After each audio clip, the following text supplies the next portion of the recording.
अब हम लोग बात करने वाले हैं इस चैप्टर के सबसे महत्वपूर्ण टॉपिक के, जो कि है संकुलन क्षमता। संकुलन क्षमता को जानना जरूरी है क्योंकि इससे ऑब्जेक्टिव बनता है। तो अब संकुलन क्षमता क्या है?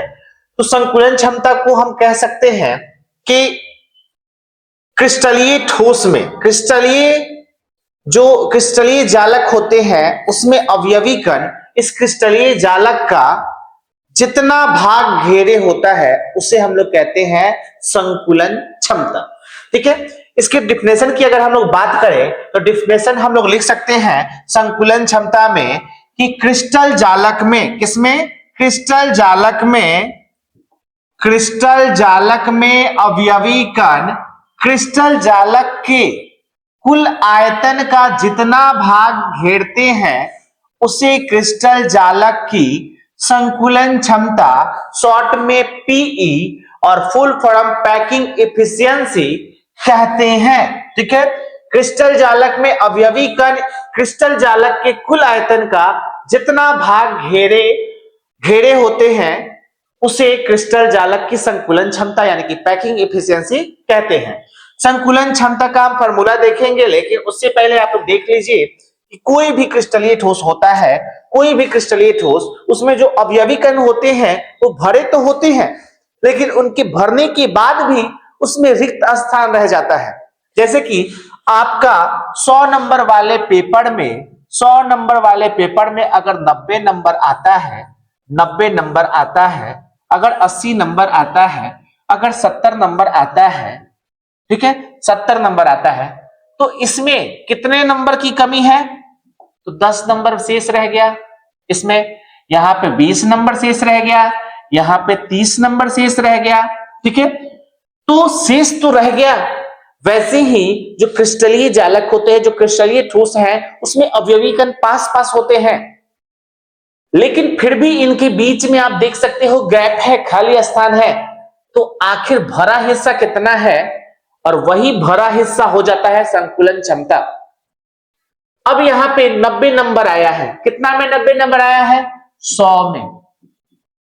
ये 90 क्या हुआ? संकुलन क्षमता हो गया। कोई क्रिस्टल है उसमें अवयवी कण एकदम ठूस ठूस के भरे हुए हैं, फिर भी उनके बीच में थोड़ा बहुत रिक्त स्थान रह जाएगा।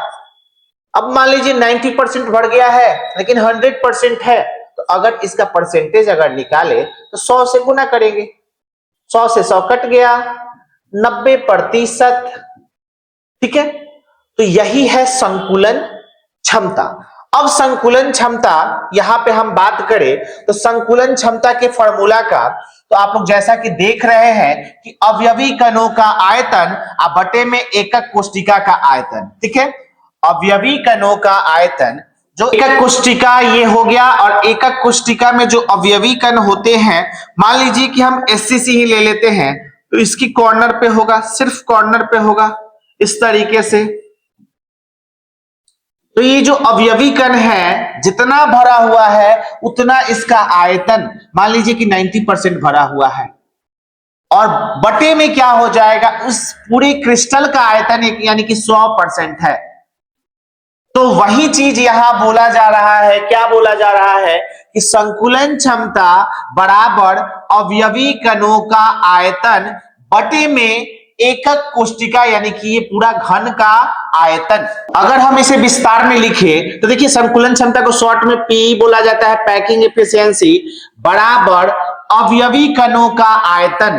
तो जो अवयवी कण है वो देखिए पूरा का पूरा इसमें शामिल नहीं है, तो हम प्रभावी कणों की संख्या लेंगे। प्रभावी कणों, जेड मतलब प्रभावी कण। ठीक है, और उस प्रभावी कण में जो टोटल प्रभावी जितना कण है उससे गुना करा देंगे तो क्या हो जाएगा? हमारा पूरा इस अवयवी कणों का आयतन निकल जाएगा। तो प्रभावी कणों की संख्या क्या हो जाएगा? प्रभावी कणों की संख्या, और गुने में क्या हो जाएगा? तो गुने में हो जाएगा अवयवी कण। क्या होगा? अवयवी कण का आयतन। अवयवी कण का आयतन, और बटे में क्या होगा, तो बटे में हो जाएगा एकक कोष्टिका का आयतन, और एकक कोष्टिका कैसा है, घनाकार है, और घनाकार है तो घन का आयतन आप जानते हो कि ए क्यू होता है। क्या होता है, ए क्यू। अब चलिए थोड़ा सा विस्तार करते हैं, प्रभावी कणों की संख्या को जेड से प्रदर्शित करते हैं, जेड, और जो अवयवी कणों का आयतन है, उस अवयवी कण यानी कि गोला है, और गोला का आयतन होता है 4/3 पाई आर क्यू, और बटे में तो ए क्यू इंतजार कर रहा है, ए क्यू। तो पैकिंग एफिशिएंसी का फॉर्मूला क्या हो गया, जेड गुने 4/3 पाई आर क्यू बटे में ए क्यू। यानी कि अगर हम एक गोला का आयतन अगर लिख दे और उसमें गुना करा दे जितना गोला रियल में वास्तव में है, यानी कि प्रभावी कण, उससे गुना करा दे, तो ऊपर अवयवी कणों का आयतन निकल जाएगा, और बटे में नीचे घन का आयतन। ये हो गया आपका संकुलन क्षमता का फॉर्मूला। संकुलन क्षमता का क्या हुआ, फॉर्मूला, क्या, पीई बराबर जेड गुने 4/3 पाई आर क्यू बटे में ए क्यू। ठीक है, अब बारी बारी से हम चलेंगे, बारी बारी से चलेंगे हम एकक कोष्टिका में, और हम वहां निकालेंगे इनका संकुलन क्षमता।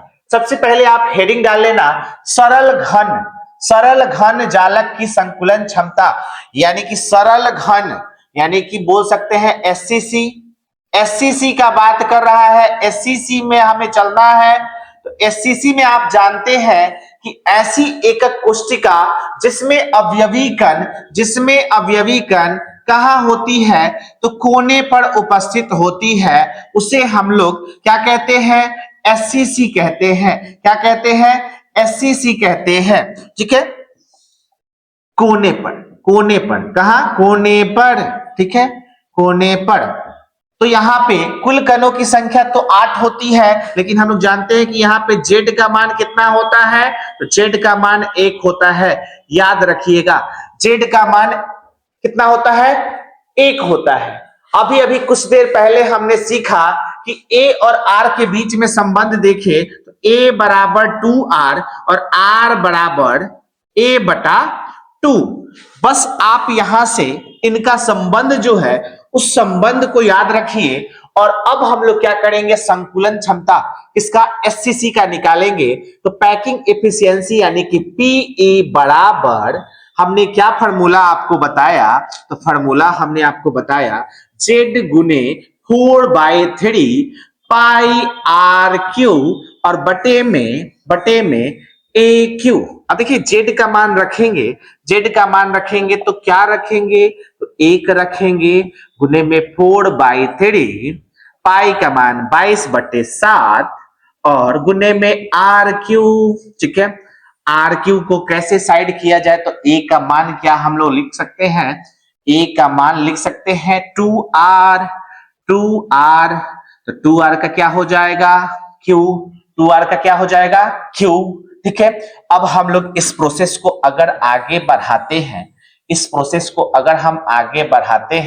इस भाई साहब को अब इधर रख देते हैं, तो क्या हो जाएगा, तो देखिए यहाँ पे आगे बढ़ाएं तो क्या हो जाएगा, 4/3 गुने में 22 बटे में 7, और गुने में आर क्यू, और नीचे क्या हो जाएगा, 2 का क्यू करेंगे, 2 दूनी का 4 और 4 दूनी का 8 हो जाएगा, और गुने में आर क्यू। ठीक है, आर क्यू से आर क्यू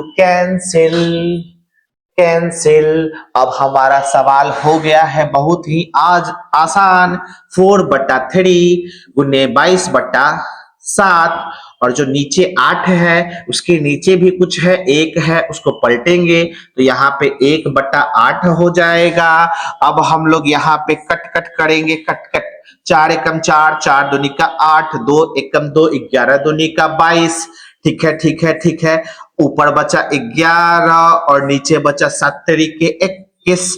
11 में 21 से भाग देते हैं तो आएगा 0.52 डॉट डॉट के करीब। ठीक है, तो इतना हम लोग 2 अंक तक लिखेंगे, 2 अंक तक लिखेंगे। ठीक है, क्या यहां तक आपको क्लियर हुआ? 0.52 इसका आएगा क्या? Packing efficiency. लेकिन हमको क्या निकालना है? प्रतिशत निकालना है।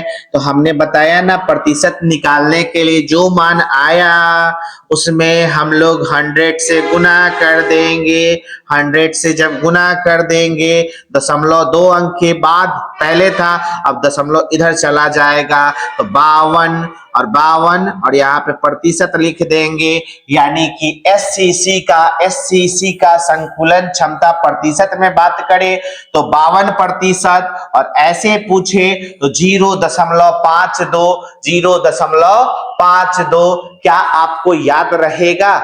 तो याद रहना ही चाहिए। चलिए आगे हम लोग बात करेंगे अंतः केंद्रित घनीय चालक की संकुलन क्षमता। अंतः केंद्रित, जैसा कि आप लोग फिगर में देख रहे हो कि एक गोला इसके केंद्र में है। एक गोला क्या है? इसके केंद्र में है। तो हम लोग यहाँ अगर Z का बात करें तो आप पढ़ चुके हो कि Z का मान इसके लिए क्या होता है? Z का मान इसके लिए 2 होता है। अंतः केंद्रित बच्चों, अंतः केंद्रित हम यहाँ पे शॉर्ट में लिख देते हैं बीसीसी, अंतः केंद्रित घनीय जालक। ठीक है, इसमें Z का मान 2 होता है, आपको याद होना चाहिए। उसके बाद अगर A और R के बीच में संबंध बात करें तो यहाँ पे क्या होगा? 4R बटे में रूट थ्री ये संबंध होता है A और R के बीच। ये याद रहना चाहिए बॉडी सेंटर्ड वाले में। ठीक है, बॉडी सेंटर्ड वाले में इतना हो गया।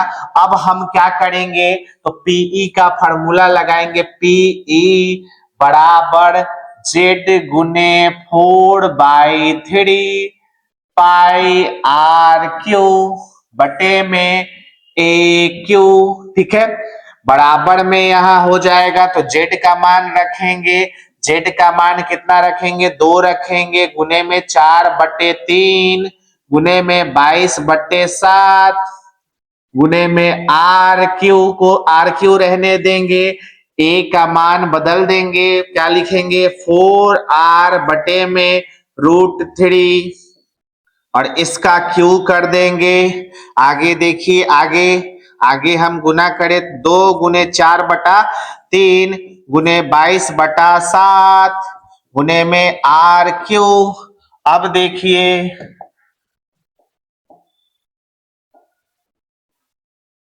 अब देखिए क्या होता है। अब यहां ध्यान दीजिएगा, तो अब नीचे हम लोग लिखेंगे, क्या लिखेंगे? तो देखिए 4 का क्यू करेंगे तो 4 चौका 16, 16 चौका 64, यहाँ पे 64 गुने में आर क्यू, अब बटे में क्या हो जाएगा? तो 3 यहाँ पे √3 का क्यू करेंगे तो 3 में से 1 3 तो बाहर आ जाएगा, इतना होगा। ठीक है, तो हम क्या करेंगे? यहाँ पे देखिए तो 64R³ और यहाँ पे 3√3। ठीक है, अब यहाँ पे आगे का अगर हम प्रोसेस करें, इन भाई साहब को थोड़ा सा साइड कर देते हैं। आगे का प्रोसेस आपको समझ में आना चाहिए। 4 दूनी का 8 बटे 3 कर देते हैं और गुने में क्या है? तो गुने में 22/7 है। ठीक है, RQ से RQ यहाँ कैंसिल हो गया। ठीक है, तो 22/7। अब बटे में क्या है? तो बटे में यहाँ देखिए, बटे में जो है उसको क्या हम लोग पलट दे, तो पलटेंगे तो क्या होगा? 3√3 ऊपर आ जाएगा। नहीं, 3√3 ऊपर नहीं आएगा, हाँ सॉरी ऊपर आ जाएगा, और 64 जो है नीचे रहेगा।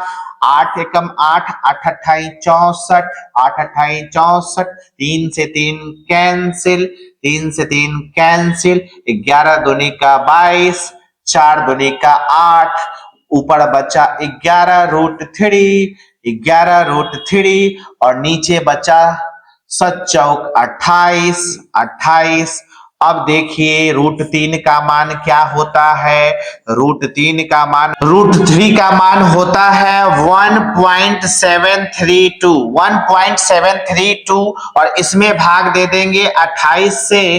तो जब हम लोग 11 में इससे गुना करेंगे तो आप गुना करके देख लेना 19.052 आएगा, 19.052 आएगा और इसमें 28 से भाग दोगे तो आएगा आपका 0.68 डॉट डॉट और भी कुछ आएगा यहाँ पे। इतना आंसर आपका आएगा, इतना आंसर आएगा। तो अब आप क्या करोगे, अब आप क्या करना है, अगर प्रतिशत में अगर आप इसका मान चाहते हो, प्रतिशत में मान चाहते हो तो क्या लिखेंगे, पीई प्रतिशत बराबर 0.68 गुने 0.68 गुने क्या हो जाएगा, तो 100 से गुना कर देंगे। 100 से गुना करने के बाद मतलब कि दशमलव यहां चला आएगा, यानी कि हम सीधा सीधा लिख सकते हैं 68%। कितना प्रतिशत, 68%। तो आप याद रखना, क्या याद रखोगे, याद करिएगा कि हम लोगों ने बीसीसी का संकुलन क्षमता 68% निकाला है, प्रतिशत में बात करें तो। और अगर ऐसे पूछे तो याद रखना 0.68, 0.68 अंतः केंद्रित घनीय जालक। अब बारी है हम लोग का फलक केंद्रित घनीय जालक का संकुलन क्षमता ज्ञात करना। तो जैसा कि आप लोग देख रहे हो फिगर में, फलक केंद्रित जिसको हम लोग शॉर्ट में क्या बोलते हैं, तो शॉर्ट में हम लोग बोलते हैं एफसीसी। एफसीसी ऐसी एकक कोष्ठिका जिसमें अवयवी कण क्या हो, कोनों के अतिरिक्त सभी फलकों के केंद्र पर हो, सभी फलकों के केंद्र पर होगा। तो 6 जगह फलक है तो 6 जगह केंद्र पर होगा, तो कोना पे तो है ही, फलक के सभी केंद्रों पर उपस्थित है, सभी केंद्रों पर उपस्थित है। तो यहाँ पे z का मान हो जाता है, कोना से 1 निकल के चला आएगा और फलक वाले 6 फलक में से 3 निकल के आ जाएगा, हाफ हाफ होता है तो 3।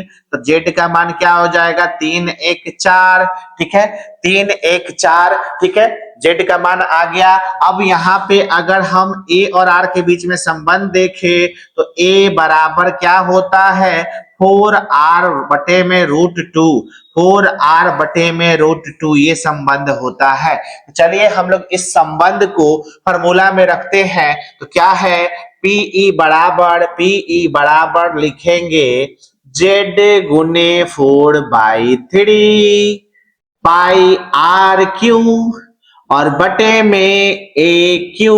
हो गया। अब पीई का मान नीचे लिखेंगे, यहाँ पे पी जेड का मान लिखेंगे कितना, 4 गुने 4/3 गुने में 22/7 और गुने में आर क्यू। अब क्या करेंगे, तो ए का मान बदलेंगे 4r बटे में √2, ठीक है, इसका होल क्यू है। यही तो बच्चों के लिए थोड़ा सा समस्या बन जाता है, ठीक है, तो समस्या को समस्या ना बने रहने दे, इसे इजी बना ले कि हम लोग सॉल्व कर सके। चलिए अब हम लोग इसको काटना स्टार्ट करते हैं, क्योंकि हम लोग को तो भागना नहीं होगा। 4 में 4 से गुना करेंगे 16/3, एक जगह कर देते हैं, गुने में 22/7 और गुने में आर क्यू जो है रहने देते हैं, इनका अभी बलि का बकरा चढ़ने वाला है, देखिएगा कैसे चलेगा। यहाँ पे 64 हो जाएगा, 4 का क्यू 64, 4 चौका 16, 16 चौका 64, ठीक है, और यहाँ पे आर क्यू हो जाएगा और यहाँ पे इसका √2 का अगर हम लोग क्यू करते हैं तो 2√2 आ जाएगा, 2√2, ठीक है, 2√2। अभी से आप लोग √2 का मान निकाल लो, √2 का मान निकाल लीजिए, ठीक है, तो बटे में क्या हो जाएगा, इतना हो गया 2√2। अब देखिए, अब पलटा पलटी करेंगे, पलटा, ठीक है, अब हम लोग क्या करेंगे, तो अब नीचे वाले को पलट देंगे, क्या करेंगे, पलट देंगे। तो यहाँ पे क्या हो जाएगा, 16/3 और गुने में क्या है 22/7, 22 बटे में 7 और गुना क्या हो जाएगा, आर क्यूब तो हटा देते हैं, इनका बली यहाँ पे कट कट हट गया, चलिए टेंशन मुक्त वो हट गया, ठीक है। अब क्या करेंगे, इसको पलट देंगे, ठीक है।